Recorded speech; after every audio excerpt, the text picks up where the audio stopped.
after the artificial intelligence episode, I was threatened to be removed from all these young doctor groups because they said your references are too old.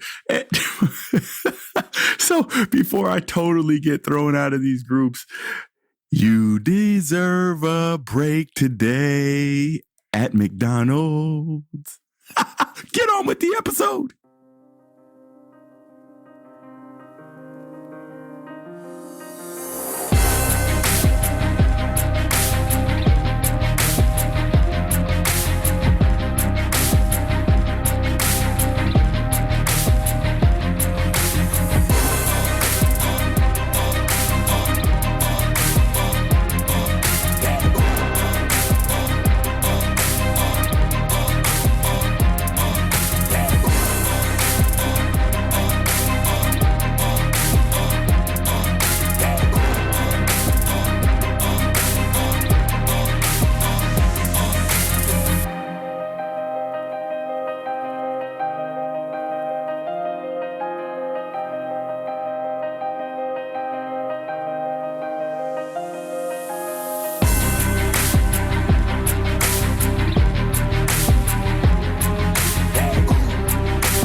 Welcome to episode 151 of License to Live. My name is Dr. Jared Patton, and I'm your host for our journey together today and every day you choose to listen to this show. If you or anyone you know has been dissed in their career, please invite them to join us along this journey. Just go to your favorite podcast player and hit subscribe. And while you're there, rate this episode and let us know what you want to hear because we will bring it to the show. Today is all about taking that break that you need. We started off singing McDonald's. Oh my goodness, McDonald's commercials from the 1980s or maybe even before. Some of you guys remember that. And yeah, I know I'm going to get kicked out of these young doctor groups now, but that's okay because you do deserve a break. And for whatever reason you decided to take a break in your career, we will talk about how to get back from it. And we'll get on in that right after we finish thanking our sponsors. Something smells good. EH3 coffee. EH3 coffee. Premium organic. Nothing better than waking up. EH3 in your cup. Premium organic. EH3 coffee. Nothing better than in the middle of your day. EH3 coffee. Premium organic. EH3 coffee.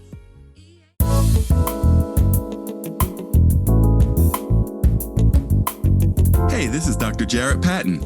Do you need more positivity in your life? No matter what part of your life you want to transform, positive affirmations can help you achieve your goals. But sometimes making permanent changes can be difficult. Designed with you in mind, License to Live. Daily affirmations to rebuild your life will inspire and equip you to become the best version of yourself. License to Live.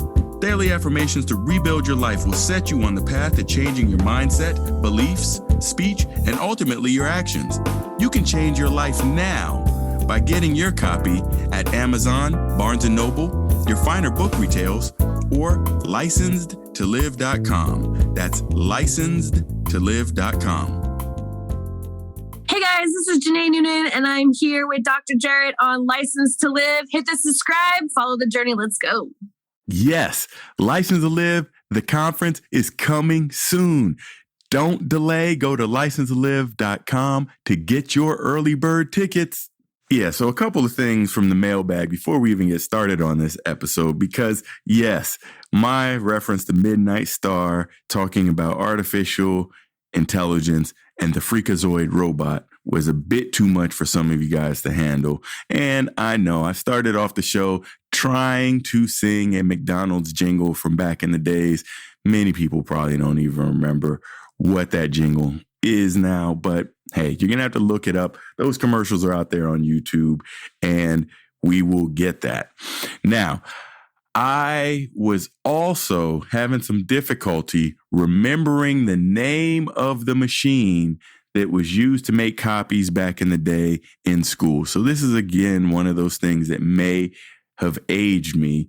And a few of you guys got back to me with some things, but I have to give Jamal a shout out because he was the first one to get back to me to let me know what the name of the machine is. And if you don't remember, I was talking about robots and jobs taking away jobs that we always have, using the analogy of the copier. And then it got me thinking about back when you were in elementary school and you used to get those fresh copies that were just made for your homework assignment or whatever the case may be in class. You can smell it and it had some sort of chemical smell to it. It's probably no good for us.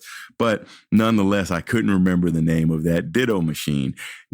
And I put the plea out there. Hit me up on Twitter. Hit me up anywhere. Please let me know where this thing. And if you guys want to hit me up about anything, particularly about taking a break today and singing that McDonald's jingle, hit me up on all social media at Dr. Jarrett. Spell out the word doctor, J-A, 2 R's, E, 1 T, and we will get back to you. Now, shout out to Jamal. Thanks, Jamal, for giving me the name of this machine.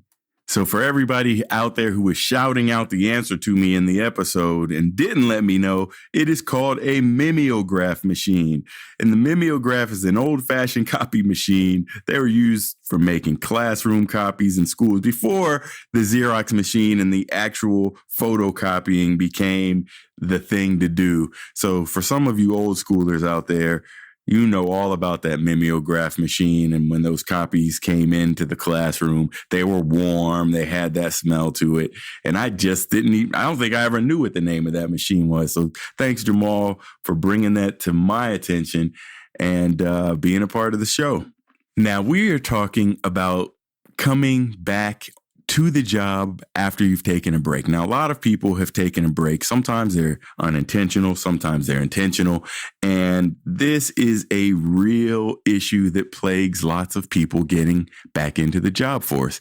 I remember taking a break it wasn't a break that I had planned to take, but it was about an 18-month journey that you have to read about in the License to Live book. But the first one, that is. And I have to tell you that lots of things go well for you when you do take a break. I was able to become a better kickball. Yes, I said kickball pitcher. Yeah, you go back to kickball and unemployment episode if you really want to hear that story. But yes, I gained new skills as a kickball pitcher when I took a break. I gained better skills as a parent. I gained better skills as a listener. And I gained better skills simply by being unemployed because I had spent so much of my life being employed and working very long hours. And, well, you don't have time for yourself. So lots of good things can come from having a break. But I feel that you take an unnecessary penalty when you come off that break because employers want to know, especially if you're in healthcare, if you're a healthcare executive, if you're a clinician, if you're a nurse, if you are in the healthcare field and you have a break in your employment history, all the wheels can fall off on your job search because they want to know, what did you do? Did you go off to Mexico and join a drug cartel and whip up, drugs for people to use over this time? I don't know what they think we must do if we take a break, even if it is only to take a break. But of course, they want to make sure nothing nefarious was going on. They want to make sure that, you were generally trying to improve yourself. And recently, as Forbes tends to do from time to time, they came to me asking me about my take on, what to do if you have a gap in your resume. And actually, myself and a number of colleagues gave them some pretty good answers. I was proud of my answer because I mixed in some of my skills as a career coach and some of my skills as a pediatrician because I gave tips about parenting. But don't worry, if you want to read the entire Forbes article, I have the link in the show notes so you're able to take a look for yourself about all of these tasks. But I want to talk about a couple of things because, well, let's face it, gaps in your employment history resume cause problems. People always look for these gaps and then they want to know what happened in the gap because, well, yes, it could have been something bad. It could have been something good. It could have been you just needed a break, or even the most common one is just taking time off for kids. And should there be a penalty for that? Heck no.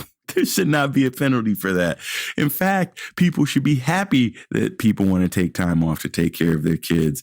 And, well, it ends up being a penalty when you get back to it and say, oh, you were just watching kids for 3 years. Well, you may have forgotten how to be a doctor now.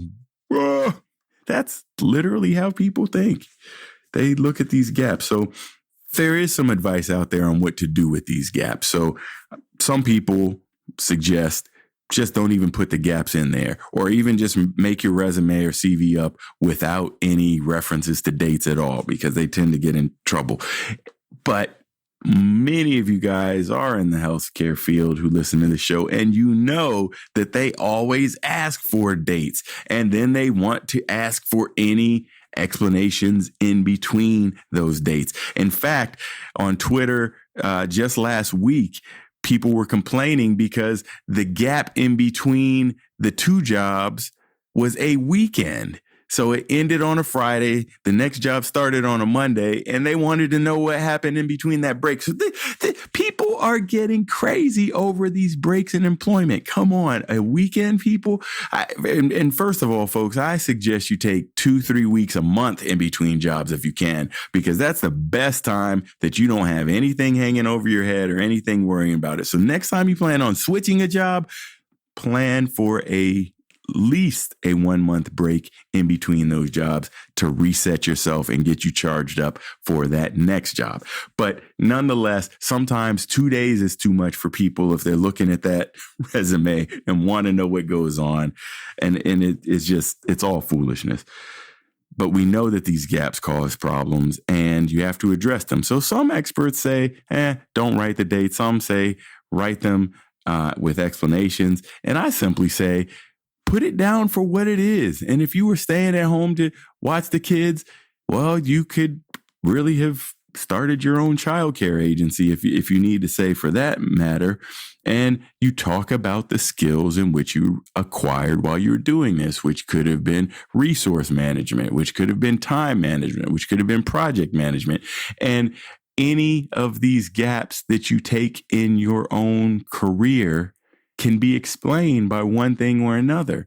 And then you look at the skills that you developed during those times. And usually that will be enough. So people say, oh, silly me. It was a weekend that you took to move from Chicago to Las Vegas for your new job. Oh, silly me.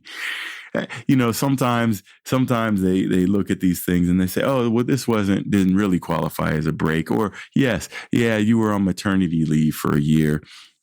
All of these things can be acceptable, but they want some sort of explanation. So don't forget the hard work that you do complete while you are working, while you are taking a break, while you are taking care of your kids or doing whatever the heck you wanted to do with your break. Make sure you are doing that because those gaps definitely will cause problems, but address it in one of 3 ways. If they don't ask for it, then you don't have to tell it. Don't worry about it. If they do ask for it, then you list it like any other job on your list. Talk about the tasks that you did and the skills you developed and the things that you went on about. And you're not lying. You're not even embellishing. You're not even stretching the truth. If you want to know about lies and embellishment, you have to go back to that episode. But you just tell the truth on what you were doing during this time. And believe it or not, you gain a lot of skills. Now, I joked a little bit about my kickball pitching skills during one of my breaks. And this was a real deal that I thought was pretty good because I was striking a lot of kids out in the neighborhood. But that doesn't necessarily translate to anything. But, well, as far as I'm concerned, it probably could have been an after-school program, but I didn't set it up that way. But you just tell the things that you did do. So there were lots of other things that I did on my break, reading, studying, keeping up my certifications, and all of those types of things. And if you don't want to have a gap at all on your resume, one thing I would suggest is if you are a clinician or you are a physician, sign up for a telehealth company and work for them during that time, because that can keep you from having that annoying gap that people like to pick on so much. So what else happens when you have a gap in your work life? Well, a lot of times people think that your confidence drops. Because, well, a lot of times it does. You may not be in the field. You may not be doing all the things that you used to do. So you feel like, well, maybe I'm not up to speed where I used to be. Maybe I can't do the things that I thought I could do. And all of these things are okay, but let's look at the realistic piece of this.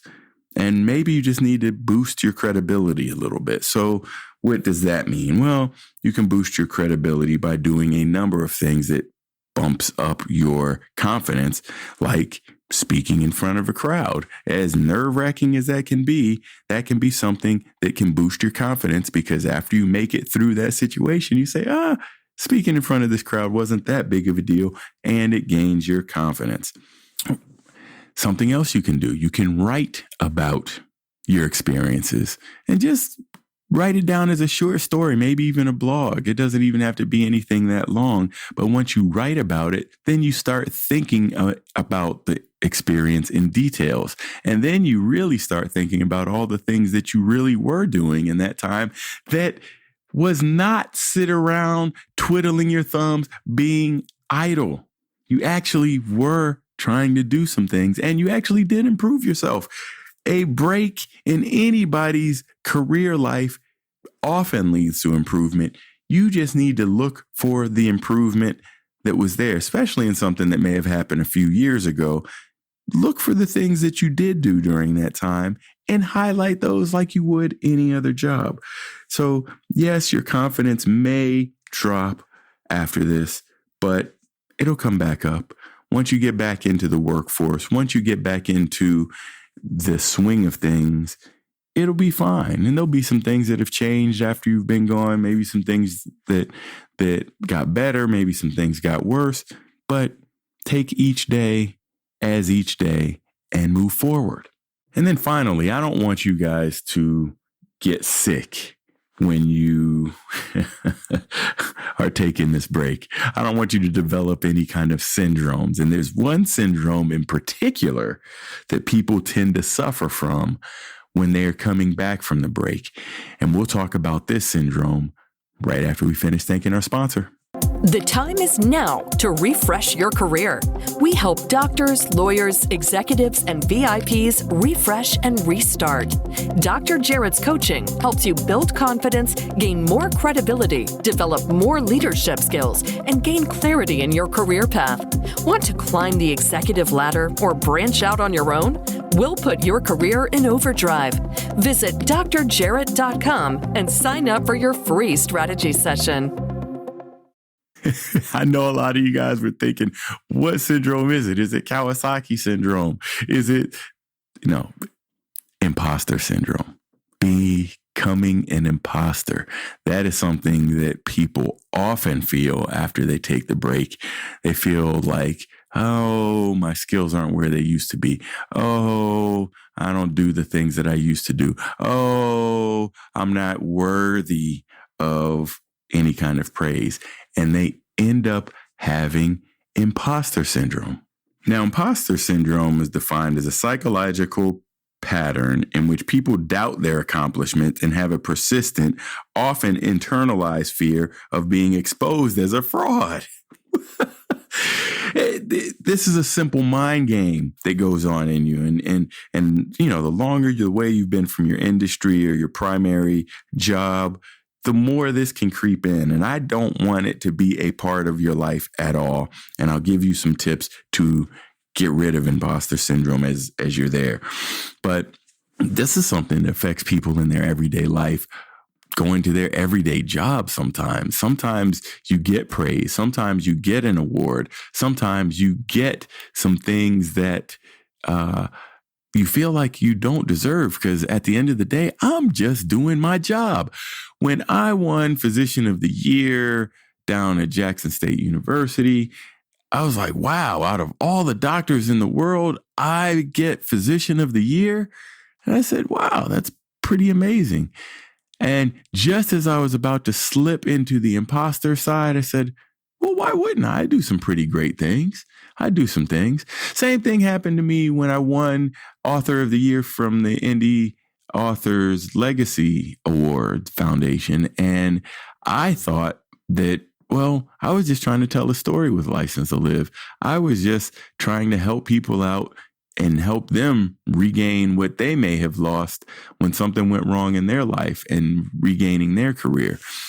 I didn't think I was doing anything huge that required awards and recognition, but external eyes said, you know what, you really did do a service to people by being vulnerable, by sharing your story, and not only sharing your story, telling others how they can help themselves if they have found themselves in a similar situation, or maybe not even similar at all.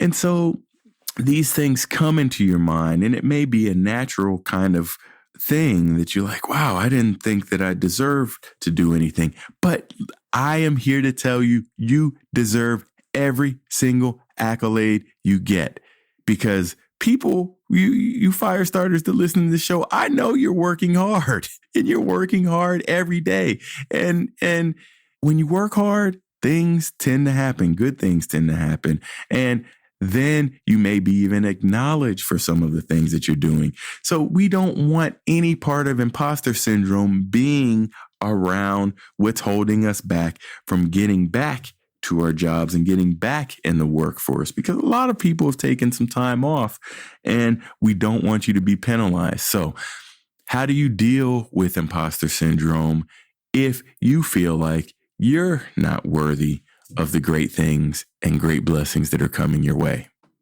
Well, if you go to the books about imposter syndrome, they may say psychotherapy and counseling can be a mainstay. And folks, let's look at modern day civilization here.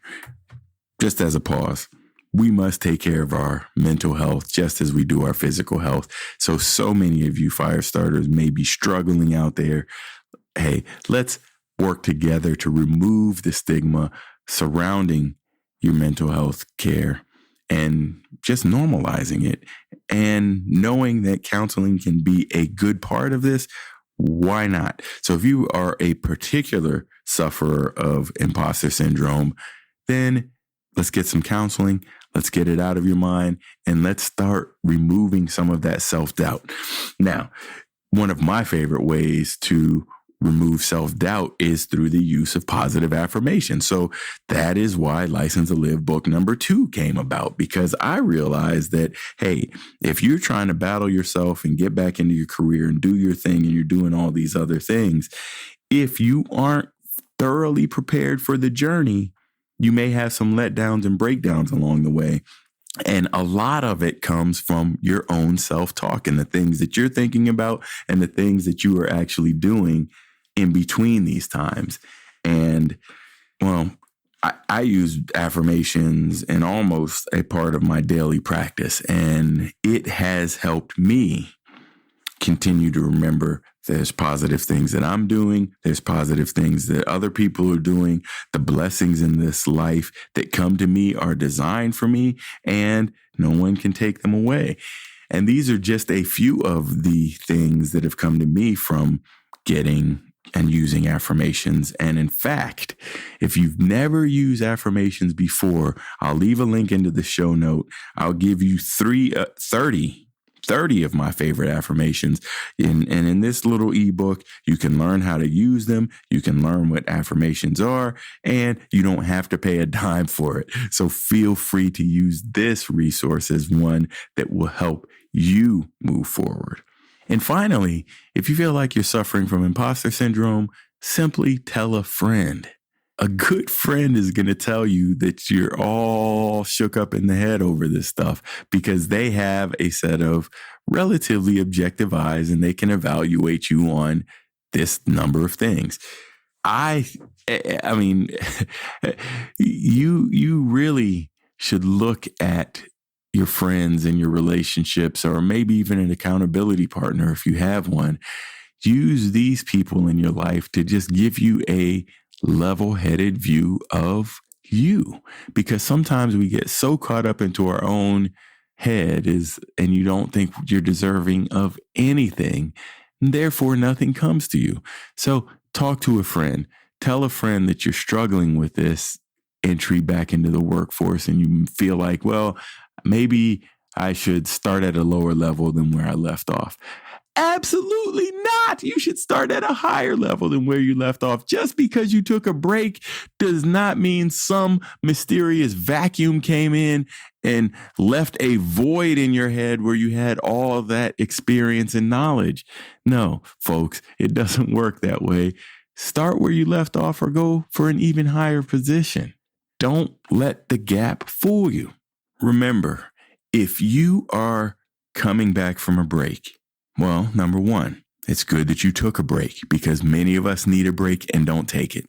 Number two, hopefully you enjoyed that break and it wasn't a very stressful break. And there were parts of my break that was stressful and lots of times that weren't stressful. And so hopefully you're ready for this challenge. Number three, if you've had this break, write it down for what it was. Don't lie. You don't have to embellish. But if you look carefully, you probably developed some skills that you didn't have before you took the break. And all you got to do is let people know from it. If you suffered confidence drops or you're suffering from imposter syndrome, this is the time to get that cleaned up right now, because not only is it going to affect you with this current job search, it's going to affect you in each subsequent job search that you go through in the rest of your life. So get this in check. And finally, fire starters, stop the procrastination. Get to it, make a change right now, and keep it moving. It may not always work out exactly how you planned the first time, but guess what? It's going to work out in your favor. And it may not work out on your timeline, but that's okay. It's going to work out on your favor. And if you ever have any questions, concerns, simply set up a meeting with me. It's that easy. timewithdrjarrett.com. Remember, fire starters, if you or anyone you know has been dissed, please invite them to join us along this journey. Simply go to your favorite podcast player and hit subscribe. And while you're there, please rate this episode and give me an honest feedback so I can provide you with the most up-to-date information about career challenges and life changes. And hang out with me in between episodes. I love creating these episodes for you. I'm doing my best to put them out every single week. And hang out with me on social media at Dr. Jarrett in between. And hey, we're going to make a new friendship. And until then, see you next time.